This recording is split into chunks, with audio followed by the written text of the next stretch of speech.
أعوذ بالله من الشيطان الرجيم. بسم الله الرحمن الرحيم. Welcome in everyone. So today, we're taking a really gentle, deeply reflective journey into the closing verses of Surah al-Munāfiqūn, specifically verses 9 through 11. In this explainer, we're going to explore both the outer meanings and the beautiful inner Sufi path of these verses. We'll be looking at the somewhat subtle nature of distraction, the real spiritual weight of our wealth, and ultimately the absolute cure for our hearts while there's still time to use it. Before we really dive in together, I just want to take a brief moment to express some sincere humility. As we seek this wisdom with ikhlas and proper adab, spiritual etiquette, please do forgive any slight mispronunciations of sacred Arabic terms by our AI voices. We're approaching this text not just as some dry intellectual exercise, but really as spiritual companions, seeking to polish the mirror of our own hearts together. Okay, let's jump right into this. For the first 8 verses of this surah, the Quran gives us this pretty intense forensic diagnosis of hypocrisy, the Munāfiqūn. And it's so easy for us to read that and think, well, okay, that's them. That's definitely not me. But then, right here in verse 9, the Quran suddenly turns this unflinching mirror inward. It speaks directly to us, the believers. It warns, do not let your wealth and your children distract you. It completely pivots from naming the disease in others to pointing out the very seedling of that exact same disease inside our own selves. So that brings up a really fascinating question. What actually distracts us? Notice here that the Quran doesn't condemn wealth and children at all. In fact, elsewhere it calls them the beautiful adornments of life. But beauty carries its own specific kind of spiritual danger. The danger isn't the gift itself. It's how that gift can slowly, almost silently, pull our gaze away from the giver. Like, how do the absolute most beautiful blessings in our lives become our greatest spiritual distractions? Well, what's really interesting is the exact word used for that distraction, which in the Quran is called lahu. The classical scholar al-Tabari points out that lahu isn't just, mindless amusement. It actually means being so fully occupied with one thing that you completely exclude another. It's this slow, quiet leakage of attention. It's whatever ends up taking the place of our dhikr, our remembrance of God. And the great Sufi teacher al-Qushayri, he says lahu is so incredibly dangerous exactly because it doesn't oppose remembrance directly, it just quietly competes with it, stealing our focus away day by day. To really grasp the depth of this, we need to look at both the outer and inner readings. The Zahir, or the outer classical reading, might make us ask ourselves, okay, how much wealth do I really own? But al-Qurtubi points out that this verse applies to literally everyone, completely regardless of your tax bracket. A person with just a single ox can be just as distracted by it as a billionaire is by a massive corporate empire. Then you have the batin, the inner spiritual reading from scholars like Sahl il-Tustari. This shifts the question entirely.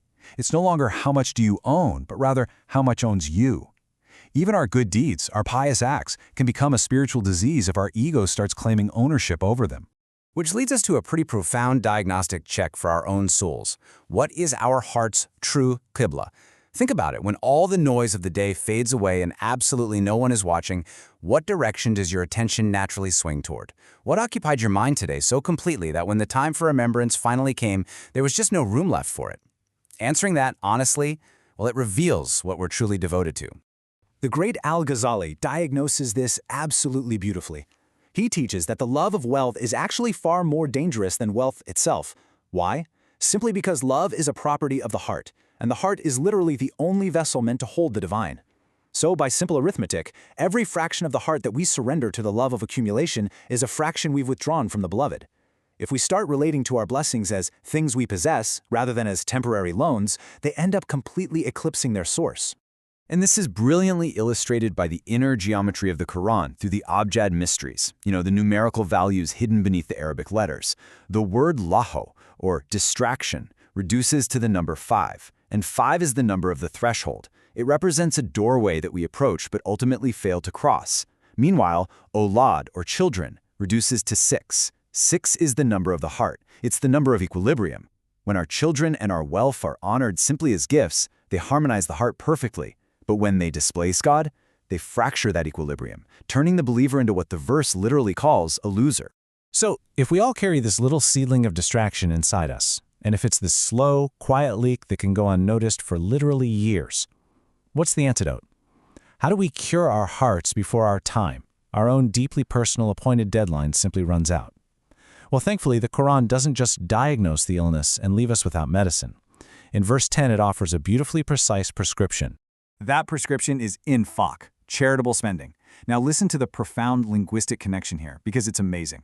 Infaq comes from the exact same root as nifaq, which is that disease of hypocrisy we saw earlier. Hypocrisy is this multi-exit duplicity, right? It's a hiding away. But infaq is the absolute cure. It's a single-direction outflow toward God.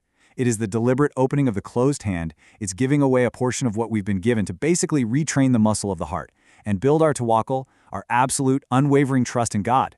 And what's incredibly cool is how modern science directly echoes this 14th-century-old wisdom. We all know about the hedonic treadmill, right? That accumulating more stuff only gives us a temporary little spike in happiness before we just adapt and start feeling empty all over again. But psychological studies on the generosity effect show that spending on others produces a massive, sustainable increase in our well-being. Functional imaging even shows our mesolimbic reward system literally lighting up when we donate. We are neurologically hardwired to be rewarded by this outward giving, this infaq. It's amazing. But there is a really terrifying urgency to this cure. Verse 10 contains what is probably one of the most heartbreaking prayers in the entire Quran. It's the desperate plea of a dying soul. Lord, if you would only reprieve me for a little while, I would give in charity and become one of the righteous. This isn't the cry of someone who didn't know the truth. No, it's the cry of a soul that finally sees clearly, but sees it way too late. The contract has expired. And the absolutely crucial point here is revealed right in the numbers. In the Abjad system, both infaq, our charitable giving, and ajal, our appointed deadline of death, reduce down to the exact same number, 7. The arithmetic here is breathtakingly exact. The spending and the deadline are the identical number. The entire structure of this verse is urgently telling us, your 7 of giving absolutely must perfectly precede your 7 of the deadline. Our giving has to be timed perfectly, right now, before that door permanently closes. This Quranic urgency is completely validated by modern hospice research, too. Bronnie Ware spent years documenting the deepest regrets of the dying. And do you know what they were? I wish I hadn't worked so hard. I wish I had stayed connected. It's this universal, crushing realization that attention spent on accumulation was attention literally stolen from meaning. By placing this deathbed regret right in our hands now, the Quran is staging a brilliant intervention. It's forcing us to face our mortality so we can shift toward generosity while we actually still have the agency to do so. Let's move over to verse 11 and see how this all builds to a close. The surah ends with a definitive statement that no soul is reprieved when its time comes, and it closes on the beautiful divine name Khabir. Khabir doesn't just mean the one who knows cold hard facts. It means the intimately aware, the one who knows the felt texture, the absolute grain of your inner experience. The Sufi masters remind us that this isn't the cold surveillance of a courtroom. It's the profound intimacy of a friend, or like a mother who knows her child's smallest footstep in the very next room. The auditor of our hearts knows us way better than we know ourselves. So how do we actually apply this in our daily lives? Well, here is some actionable spiritual guidance, our tezkiyah for the week ahead. First, audit your relationship with wealth. Just ask yourself, if your wealth doubled tomorrow, what remembrance would you lose? Second, practice infaq directly against your ego's resistance. Don't just give what's easy. As Al-Ghazali says, give exactly what your lower self most reluctantly releases. That soreness you feel when you do that, that's literally the medicine working. And third, rehearse that deathbed plea right now. Imagine asking God for just a little more time to give. Whatever you would promise to do in that desperate moment, go do it tomorrow. As we bring this to a close, let's take a moment to reflect softly on this munajat, this deeply intimate prayer. O Kabir, whose ledger holds my smallest breath, loosen the hand that grips what was your loan. Let me give now what death will ask too late, and bring me to your meeting half my own. Amen. Compiled with gratitude by Mir Ali Shah, a seeker sharing through the Living the Wisdom of the Quran explainer.